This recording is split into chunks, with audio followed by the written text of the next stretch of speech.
Eh bien, what's up les dudes, on se retrouve à la soirée de lancement d'Onirisme, bien sûr, avec un youtubeur. Je crois que t'es youtubeur, je crois que jusque-là... Oui, c'est ça. Jusque-là, on est bon. Ganesh, bien sûr, les amis. Alors, je vais te laisser te présenter. Alors, moi, je suis connu sous le pseudonyme de Ganesh2. Alors, le 23 mai 2019, ça fera 13 ans que je fais des vidéos sur Internet. Voilà. Donc, j'ai commencé sur YouTube, après j'ai migré sur Dailymotion, puis après je suis revenu sur YouTube.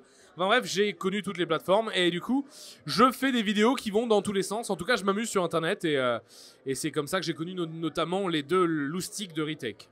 Voilà. Ok, alors, bon, tu fais des vidéos clairement pour rigoler. Voilà, tu te prends pas la tête. Tu veux faire marrer les gens. Et apparemment, c'est ce qui se passe. Moi, j'ai une question. Comment t'es venu cette idée-là? Bah, en fait, c'est venu un peu par hasard parce que moi, je viens d'une époque où quand on s'envoyait des fichiers, c'était via Messenger. Et les trucs du genre WeTransfer et tout ça, ça n'existait pas. Et bah, c'était même l'époque où quand tu téléchargeais un fichier de 300 mégas, ça mettait une semaine à arriver, tu vois. Et en fait, ce qui se passait, c'est que quand j'envoyais un message, donc un fichier web avec une imitation à un ami sur Messenger, c'était bien, mais il y avait... Enfin, du coup, c'est comme si je jouais mon spectacle que devant une seule personne. Genre juste une imitation à une seule personne. Genre, ah, ça t'a fait rire, attends, je vais te l'envoyer après. Donc du coup, ce qui se passe, c'est que YouTube est arrivé à ce moment-là. Et j'ai découvert finalement que mettre des vidéos sur ce site de partage de vidéos, c'était finalement le meilleur moyen de montrer ce que je savais faire. Et au final, ce qui n'était qu'au début juste un moyen de montrer, et au fait, je sais bien faire Fred de C'est pas sorcier, ça s'est transformé en tiens, je vais faire un doublage, un détournement, un truc comme ça. Et du coup, bah là encore, là ma dernière vidéo est sortie. Alors je sais pas quand est-ce que ce sera diffusé, mais ma dernière vidéo est sortie il y a pas longtemps. Contrairement à un Antoine Daniel qui finalement, sa dernière vidéo est sortie sous Hollande. C'est très étrange à dire ça comme ça. Mais c'est un ordre d'idée. Je veux dire, voilà. Chaque fois que je dis que j'ai commencé les vidéos sous Chirac, ça fait bizarre. Mais oui, c'est vrai. Mais c'était la dernière année de Chirac, tu vois. C'est pas comme comment il s'appelle. C'est pas comme Rémi Gaillard qui a commencé. Genre, ça faisait que 4 ans de Chirac, tu vois. Voilà. Moi, c'était la dernière année. Donc bon, bref. D'accord. Ok. Et sinon, tes influences? Mes influences, alors moi j'ai vraiment été nourri avec les nuls, les inconnus, les cadets Olivier, les comédies, la grosse émission, ce genre de trucs. Et d'ailleurs, mon père m'a récemment dit qu'en fait un des trucs que j'aimais bien voir, c'était pas des cassettes de dessins animés, c'était la télé des inconnus. Et genre j'adorais absolument voir ça tout le temps. Les sketchs, je les connais par cœur. Et voilà, donc c'est ça mes influences. Et ce qu'il y a, c'est qu'il y a beaucoup de trucs ricains que tu découvres après. Alors tu vois, j'ai découvert un formidable artiste qui s'appelle Werdal Yankovic. Et que pour ceux qui connaissent le clip de Bad de Michael Jackson, où tu vois un bonhomme gros qui s'appelle I'm Fat au lieu de I'm Bad, bah ça c'est le genre de gars qui fait des parodies de clips, enfin qui faisait des parodies de clips vraiment tournées au même endroit et tout, enfin tout est extrêmement bien fait. Et ça c'est un gars qu'on connaissait pas trop, pas du tout en France quoi. Et alors il y a lui en influence, comme autre influence. Je sais pas, j'essaie maintenant de me dégager des influences plutôt pour être dans la référence. Voilà. Donc de dire, ah tiens, vous avez vu, j'ai fait une référence à ça. Alors que plutôt influence, ce sera faire le même type d'humour, alors que j'essaie d'un petit peu de voguer, de naviguer sur toutes les sortes d'humour possibles. Et c'est pas facile, mais bon, disons que quand un truc est vraiment drôle, on te pardonne les choses. Voilà. Et du coup, la vidéo qui t'a fait le plus marrer à faire? La vidéo qui m'a fait le plus marrer à faire, alors il y en a très souvent, disons que là récemment, et d'ailleurs elle a un succès que je ne... Enfin, je vais pas dire que je ne comprends pas, mais qui me fait plaisir, c'est le reportage sur Manger c'est mort, est-ce bien raisonnable, où en fait je parle avec une voix façon BFM TV, France 2018. La nouvelle insulte sur les réseaux sociaux, c'est de se dire cordialement mange t'es mort. Voilà, je sais plus ce que je dis après. Et alors c'est très très drôle à faire parce que du coup, quand tu découvres l'idée, alors là maintenant des petits reportages comme ça, j'en ai fait plein. D'ailleurs, la dernière vidéo que j'ai faite en date, n'est-ce pas? On sait pas encore quand est-ce que sortira la vidéo. La dernière vidéo que j'ai fait en date, c'était une espèce de faux reportage sur des gens qui font des théories sur quoi? Sur le fait que Mélenchon c'est végéta. Donc du coup voilà. Donc du coup ça j'ai sorti il y a 3-4 jours. Et non mais moi ce qui me fait marrer c'est vraiment de trouver le truc qui me fait pouffer de rire quand je l'enregistre, et que quand je suis devant mon micro comme ça, un fabuleux Blue Yeti, n'est-ce pas? Non mais je fais pas de placement de produit, mais non mais Comme ça évite la question. Eh, dis donc, Ganesh, tu utilises quoi comme matériel? Bon, t'imagines pas en 13 ans le nombre de fois qu'on m'a posé cette question. Et moi, j'enregistre les phrases comme ça. Eh oui, effectivement, Jean-Luc Mélenchon serait végéta. Tu vois, moi, je suis comme ça, et je me marre en le disant, tu vois. Et c'est ça, en fait, le truc, c'est qu'il faut continuer à se marrer quand on fait le truc. Voilà. D'accord, ok. Alors, je pense qu'il y en a beaucoup qui suivent ta chaîne, qui se posent une question. C'est est-ce que maintenant, tu arrives à commander des menus enfants sans ta carte d'identité? Alors, en fait, le truc, c'est que c'est très marrant, mais le McDo est le seul endroit où t'as pas besoin de carte d'identité pour le menu enfant. Tu vois, par exemple, là, je suis parti dans un resto avec ma compagne à Bordeaux, un petit truc qui s'appelle la baraque à frites, et pour avoir un menu plus petit, donc moins cher, il fallait forcément, c'était marqué, entre parenthèses, moins de 12 ans. Donc du coup, tu dis, mais le gars qui a juste envie de moins manger, parce que rien n'empêche personne de prendre un Happy Meal là tout de suite.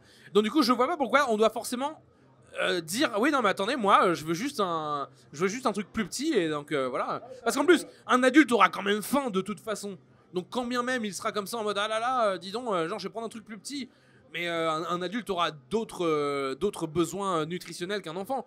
Donc le truc que je ne comprends pas, c'est pourquoi forcément devoir dire attention, ça c'est le menu enfant. Je sais pas, si un gars veut prendre un menu enfant pour se marrer, qu'est-ce qu'on s'en fout, enfin je veux dire, après peut-être qu'ils veulent pas perdre de l'argent, mais je trouve ça un peu dommage quoi. Voilà. Vraie grande question. Effectivement, donc t'as un avis dessus au moins, ça c'est... Petite question, Jean-Marie, n'est-ce pas, il s'est remis de Sekiro? J'ai vraiment supprimé Sekiro. Alors figurez-vous qu'à la base je devais faire un Jean-Luc Mélenchon. Ils s'appellent tous Jean, c'est incroyable. Je vais faire un Jean-Luc Mélenchon Gaming parce que ça se serait appelé Maduro Shadow Dice Twice. Le truc c'est que je suis tellement énervé sur ce jeu. Et après, tu vois, j'ai fait plein de blagues racistes, plein de jeux de mots à la con, genre en disant ah voilà lui, on dirait Jean-François Copé, enfin Jean-François Cobé. Voilà, non parce que c'est un japonais. Et tu vois le truc, j'aurais jamais pu faire cette vanne en partant sur une base d'une phrase de Mélenchon, tu vois. Parce que, c'est con à dire, mais sur un personnage qui ne s'interdit rien en termes de phrases, en termes pour moi, Jean-Marie Le Pen, c'est un épouvantail. Genre, non, tu peux tout lui faire dire, c'est bon, il est fini, quoi. Mais tu vois, Mélenchon, c'est plus difficile. Je l'aurais pas vu trop faire de blagues, enfin, même s'il est capable d'être un peu blagueur. Mais Le Pen, enfin, il m'inspire de dire des conneries, quoi. Voilà. Alors que c'est vrai que... Oui, alors c'est vrai que j'ai un pote qui m'a dit qu'il avait regardé une vidéo, ou même je crois que c'était sur Quotidien, qu'il avait regardé une vidéo où Le Pen apparaît. Il m'a dit ah là là, mais Ganesh le fait tellement mieux, alors que c'était le vrai gars, tu vois. Et donc du coup, j'ai l'impression de m'être réapproprié le personnage en créant un autre personnage sur le net finalement. Donc oui, alors il s'est remis de Sekiro, mais d'ailleurs je ferai d'autres vidéos. Mais et j'ai d'ailleurs déjà prévu de savoir comment il mourrait. Mais bon. Chaque fois je me dis ça, je dis putain il est quand même vieux quand même, j'aurais dû préparer la vidéo en avance. On va voir parce que bon, faudrait que prochaine fois que je rentre chez moi je le fais. Enfin j'y pense en tout cas. Ok, donc aujourd'hui, bon bah comme tu l'as vu, comme tu le sais, on est là pour Onirisme. Est-ce que tu as joué au jeu? Alors je n'ai pas eu le temps malheureusement de jouer au jeu. En tout cas ce que je sais c'est que c'est extra pour Maxime d'être le DA. Il est le DA dessus. Lui qui a commencé avec Victor sur Retech avec une vidéo où il se moque de comment dirais-je, il se moque de la chocolatine et du pain au chocolat dans Star Wars. Alors tout le monde leur parle de ça, mais c'est vraiment le gros buzz, tu vois. Moi à une époque ma vidéo la plus connue, et quand bien même par rapport au nombre de vues, c'était une parodie de Matrix. Monsieur Anderson, pourquoi mangez-vous votre caca? Que j'ai fait en imitant la voix de Vincent Grasse, le doubleur de l'agent Smith. Et du coup le truc c'est que même moi, à l'heure actuelle, tu vois, j'ai un boulot à la radio et tout. Et donc, je suis sur Europe 1 pour ne pas les citer. Et ce qui se passe, c'est que justement, mes petites vidéos à la con chez moi, ça a mené au boulot que j'ai maintenant. Et se dire que Max a pu avoir cette opportunité de bosser là-dessus comme ça, et je sais qu'il va faire du bon taf parce que sur un premier projet comme ça, il va pas... ouais, voilà, je sais pas du tout. Voilà, donc il a vraiment fait le café. Et alors, c'est vrai que j'ai pas eu le temps de jouer vraiment au jeu parce que c'est blindé, hein. Là vous ne rendez pas compte parce que nous sommes dans un endroit limite une espèce d'ancien sauna, je ne sais pas comment ça se passe, mais c'est blindé. J'ai vu un peu le jeu, il a l'air sympa. J'ai pas eu le temps d'y toucher ou quoi que ce soit. D'ailleurs je comptais m'en aller jusqu'au moment où vous m'avez invectivé. Hey Ganesh. Donc du coup moi je suis sympa, je réponds aux interviews, tu vois. Mais j'ai pas eu le temps d'y jouer, mais je sais qu'il est en early access sur Steam à l'heure actuelle. Et c'est très très très encourageant de voir des jeux comme ça qui sortent, qui peut-être auront un succès d'estime via des reviewers sur Switch. Enfin, je trouve ça toujours incroyable de se dire que on a des jeux formidables comme Dead Cells qui viennent de Bordeaux. Alors moi j'habite à Bordeaux, bon je vais pas dire Cocorico Bordeaux, mais bon un peu de chauvinisme ne fait pas de mal. Et de se dire que maintenant, enfin, je sais pas comment trop ça fonctionne, mais t'as ton jeu, tu mets 3-4 captures d'écran, tu files les fichiers, limite, je sais pas trop comment ça fonctionne, effectivement, mais se dire que n'importe qui, n'importe quand, maintenant, peut devenir une... alors bon, il n'y a pas qu'une seule personne derrière ce projet, d'ailleurs, petit placement du truc. Il n'y a pas qu'une seule personne derrière le projet, mais ça fait plaisir de se dire que on n'est plus obligé de se dire ah là là, rendez-vous avec Nintendo, ils veulent qu'on mette 2 millions pour qu'on imprime les cartouches de Super NES, ils font chier comme... Non, mais à une époque, je sais pas si ça fonctionnait comme ça vraiment, mais maintenant, avec le démat, tout le monde peut faire un jeu. Tu vois, alors, il y avait Steam Greenlight à une époque qui a un peu permis tout un tas de conneries de se lancer. Mais là, maintenant, il y a des vrais jeux qui se lancent et qui sont faits par des passionnés qui veulent poser leur empreinte dans le monde du jeu vidéo qu'ils ont connu. Et je trouve que c'est très, très encourageant. À une époque où il y a un Days Gone qui est sorti il y a une semaine. À une époque où, d'ailleurs, il y a des jeux qui sortent tous les jours, même maintenant, c'est fou.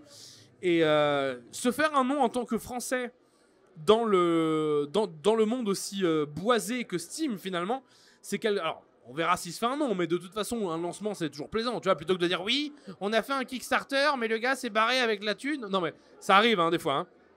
Donc moi ce que je vois c'est que c'est ultra encourageant de voir des projets qui se lancent comme ça, quand bien même peut-être ils ne pourraient pas avoir le succès d'un Assassin's Creed ou un truc comme ça. Les projets qui se lancent c'est toujours bien. Après on verra s'ils volent de leur propre aile ou pas. Mais moi, je suis très, très, très, très enthousiaste à cette idée. Et d'ailleurs, je le testerai prochainement et je verrai un petit peu tout le travail qui a été effectué par Maxime et toute la bande. Voilà.